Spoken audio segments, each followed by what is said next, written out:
7 reasons that your calorie deficit isn't working. A calorie deficit is simple in theory, but nuanced in application. I'm going to be honest, the only reason your calorie deficit isn't working is because you're not in a calorie deficit every single day. But there are so many times you would think you'd be in a calorie deficit and you aren't. Like knowing you have the right macros, incorrectly using a fitness watch or device, or not priming yourself for the deficit phase beforehand. Getting stuck in a calorie deficit that is not working is pretty common. It's happened to me plenty of times, and it feels like you're in a black hole of hunger in a layer of body fat that you can't get rid of. I have seen it all.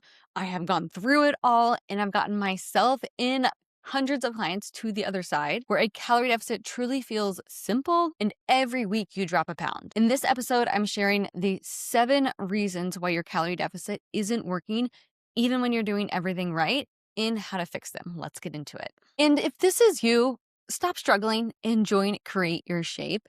I have been there in the struggle where you are trying so many different things and you're putting in so much effort and you're weighing the food and you're tracking it and you're putting in so much mental math and energy for it to not work is honestly, it's just unacceptable. You deserve better. But it should not be that way. And it's frustrating to be putting in so much effort when you're not seeing your body composition change and like you're the fruits of your labor. And it's frustrating feeling like you don't have the support or you don't have the answers. You don't know what to do, why isn't it working, what to look in for, what to change, what you're missing, how to review the data. And that's exactly what we do in Create Your Shape. Having the support just speeds up your progress and removes the frustration to ensure you just get the results that you're after. And then once you learn it, once you create your shape, once you decrease the body fat and you understand it and you have all those tools answered, you have it for life. You know at any point how to build muscle, how to decrease body fat without the frustration, in addition to having the shape with it. So if you're lifting weights and want to build muscle and decrease body fat, Create Your Shape is definitely the place to do it. It's open for enrollment right now, and we get started on March 23rd. You can learn more at the link in the show notes, and I also offer free consultation calls if you want to hop on a call with me to make sure that this is the best fit for you. Now, let's get into the 7 reasons that you may be running into why you're stuck in your calorie deficit. Of course, I go through these in detail in Create Your Shape and help all my clients with them. This is actually what has stemmed this topic because I'm seeing so many women with these issues. And honestly, they all fit under 3 categories. So I'm going to explain each specific thing, but just to kind of wrap our head around and categorize it all, the 3 categories are strategy. So the actual science and having the actual science in plan that's going to ensure building muscle and decreasing body fat. In a calorie deficit, it would be to ensure you're decreasing body fat. The next is implementation. So you can actually implement all of the components that the strategy requires. And then the third thing is knowledge slash mindset. So in order to have the conviction and the empowerment to make decisions or to have control over what you're doing, it really comes back to, do you have the knowledge to be able to do so? And do you have the mindset that goes along with that?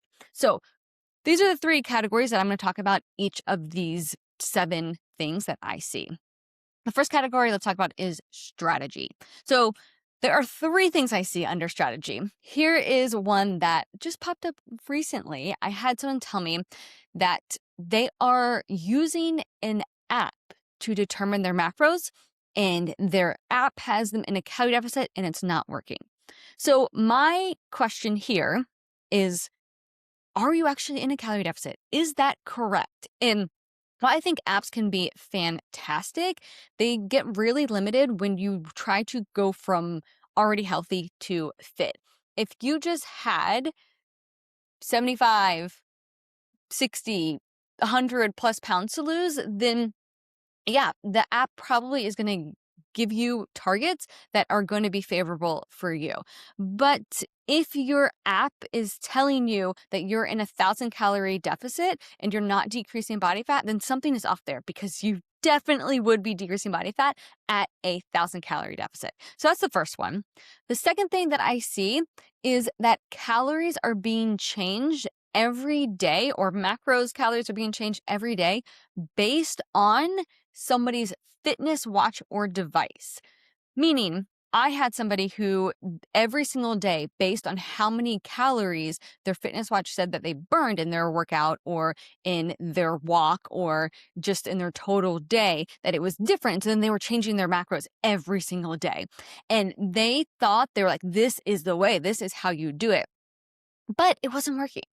And there's a reason why it doesn't work.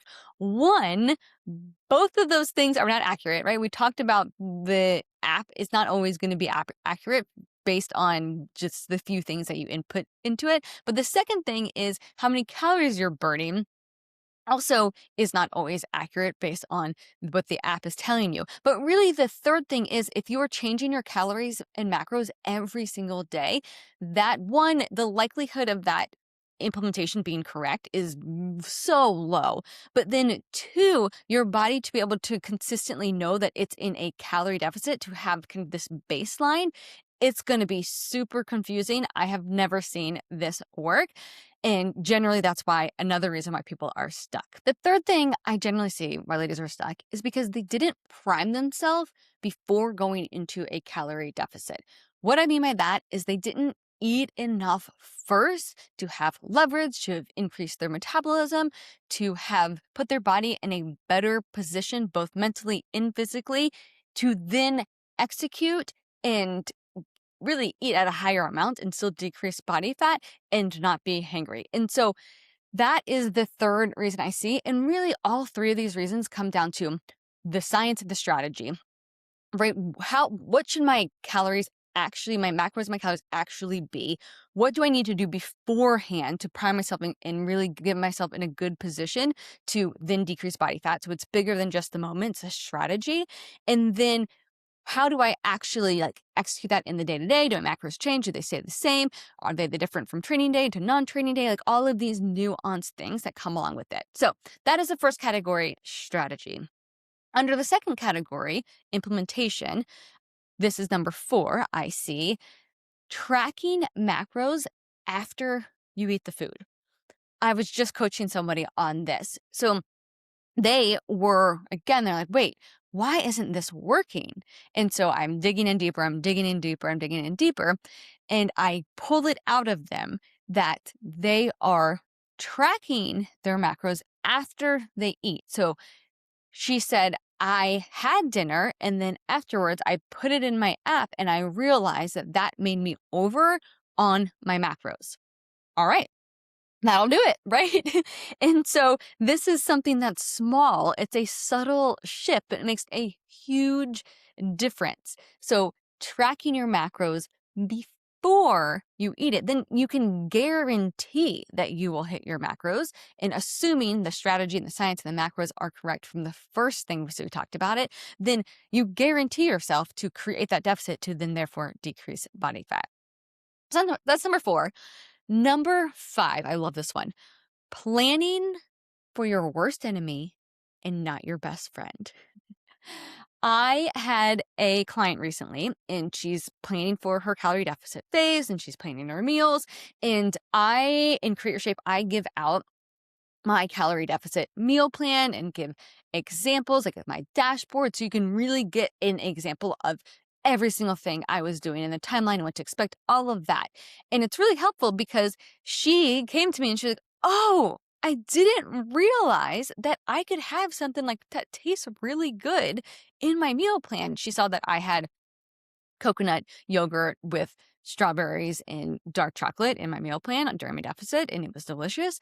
And she had this light bulb moment, and I was like, yes, you can, because she thought that she had to have just like plain grilled chicken and plain rice and vegetables.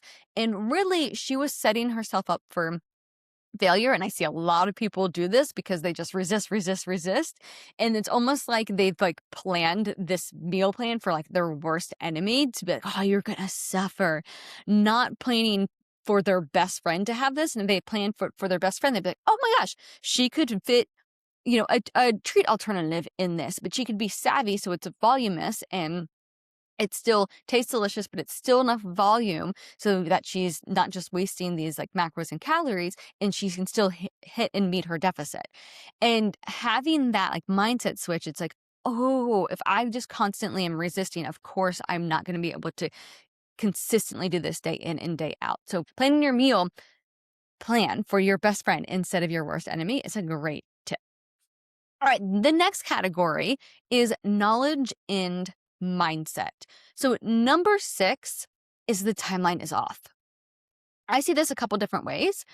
One example I've seen is somebody goes into their deficit and then they go out of their deficit for a couple of days, and then they go back into their deficit for a week, and then they go out of their deficit for a couple of days, whether it be a trip or a outing they have with friends or a work event, and they're going in and out and in and out. And so they just don't have the knowledge of what it actually looks like and how it actually works to decrease body fat. Another example of this is I had someone tell me, oh, I'm going to do a 2-week deficit. I'm going to get shredded before my birthday. And I was with another coach at the time, and we just looked at each other like, oh, she doesn't know. She doesn't understand how it works. Her timing's way off. So if this is you, the reason why you can't go in and out of the deficit is think of it like a pool. If you deflate the pool, you'll start decreasing body fat. But if you fill the pool back up, then you've also got to decrease the pool again before you start decreasing body fat. So you're really just swinging back and forth, and you're filling the pool up, then you're dropping the pool, filling the pool up, but you're never actually decreasing body fat. So that's just a knowledge gap there. And that can be frustrating because you're like, I'm putting so much work in these 2 weeks and then I'm offsetting it all. The other thing with that is how long it takes to decrease body fat. If you don't know that, it's going to be really frustrating to just think, oh, I'll do this for a week or two, and then I'll go back to what I was doing before, because you won't actually make the progress that you want. So generally, you can decrease about 1 pound. For ladies I work with, you can decrease about 1 pound per week. So you want to think about how many pounds do I want to decrease in my deficit, and then you can map it out from there. So that is a huge one when it comes to the knowledge and mindset category, because if you don't have that knowledge, it gets really frustrating to make a plan, and you get really confused on why you're just kind of going back and forth in the same spot. And the last one, number 7, under the same category, it's making decisions from the primal brain instead of the prefrontal cortex. So I was coaching somebody on this the other day, and we were getting into getting deep into the specifics of what exactly was happening. And she said, oh, well, my colleague, there we go. My colleague had Reese's, and I just had one, and then I had another, and I just kept eating them. I'm like, okay, yeah, that makes sense. I definitely have done that before. I get it totally. However, we don't want to just stop there. Like, this definitely comes down to the mindset. So the mindset in the knowledge. So let me give you a different example that ties back into this. So have you ever bought something that you couldn't afford? And I'm not talking about little things here and there. I'm talking like, have you bought a car knowing that you couldn't make the payment the following month? Likely not, right? Because you understand how that works. You're like, okay, well, I can't afford this Lamborghini because next month my payment would be $15,000, and the math isn't going to math. I can't pay the $15,000 next month and the next month and the next month. Then I know what will happen is then my credit card will go up, and my credit card or my payment, my bank account will be drained.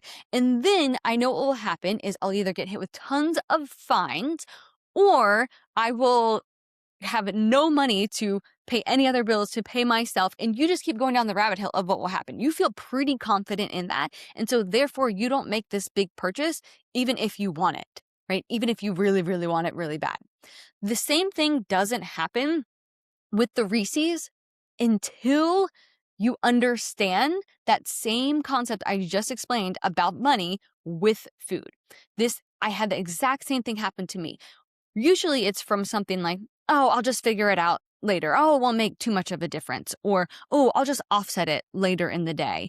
Or, I don't really care about my shape goals right now. Those are the typical thoughts. I know that's what I used to have. And that was me just using what the knowledge and the mindset I had at the time to it outweighed my logical side because my logical side, it didn't have enough logic. I didn't have enough knowledge to not do it because what I was thinking, those thoughts I just shared, was more powerful. So I had to dig into that and be like, wait, let me answer each one of these thoughts I'm having. Let me stop and see like what thoughts am I having? Oh, I'll just offset it later. Yeah, at first I believed that until I realized that if I tried to offset it later, I would be hangry because I would just be removing food later and then I'd be starving, trying to go to bed, and I couldn't go to bed because I was starving. And I knew that would not work. So when I thought, oh, I'll just offset it later, instead of believing that, I now know that's not going to work. So I feel very convicted that won't work. So that stops that thought right there. The other example I had is, oh, I don't care about my shape right now. I've had that. I've had those moments 100%. And so I wouldn't care about my shape. But then when I did go back to my goal that I was working on, I realized it was those moments that I didn't care that was impacting me not getting my shape. So I did it enough times to realize, wait a minute, that's not how this works. So if in the moment I have this, then I'm not going to reach my goal. And then the moments I want to reach my goal, it's not going to happen. So again, I had the conviction of like, yeah, but that thought I have is just not true and it's not going to work. This comes with gaining the knowledge and shifting that mindset by questioning it.